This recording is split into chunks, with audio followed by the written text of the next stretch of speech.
I think a very important component of all triathletes training programs, whether you're entry level or quite established in the sport, would be a strength and conditioning program for your core.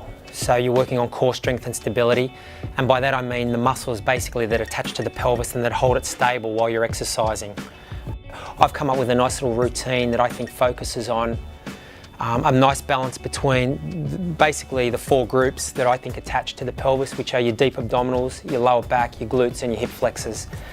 So the first exercise is commonly called the plank position, or elbows and toes, bows and toes. What you're doing is you're starting in a static position, and then there are several progressions. Obviously you're trying to make, with each progression you're trying to make the exercise a little bit harder, so as you get more competent you want to progress the level and I guess the amount that your core muscles have to engage and work. That's the whole premise, I guess, with any strengthening program. So you can bring in little progressions such as different movements, alternating the leg movements, bring in movable objects to, once again, to increase the degree of difficulty and increase the level of engagement of the core muscles, because ultimately we're trying to strengthen them and work them under load. The premise with all these exercises, as with any exercises you do in the gym, is to focus on great technique. You want to be doing these things reinforcing good habits, not bad habits. So the next exercise I do is called hip bridging. More of a stress on the muscles at the rear of the pelvis as opposed to the first one, which was more deep abdominals. Once again, I'm stressing the muscles and trying to bring them up to the running alignment under load and hold them in that position, and then adding in little progressions.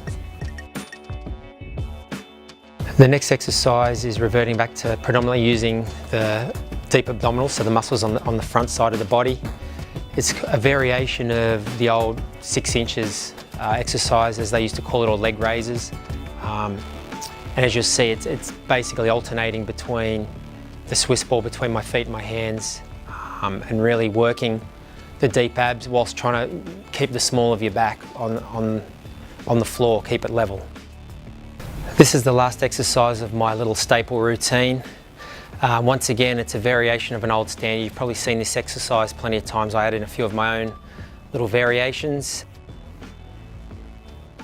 This exercise is a little more dynamic, a little more advanced. Obviously when you add in movement it becomes harder to stabilise the core, so yet again another progression. You can call this one what you want. I like to call it Crowe's balls. So in terms of prescribing numbers of reps of these exercises, I think it's best to do it in terms of time. I think each run through of each set of exercises should in the beginning be 30 seconds.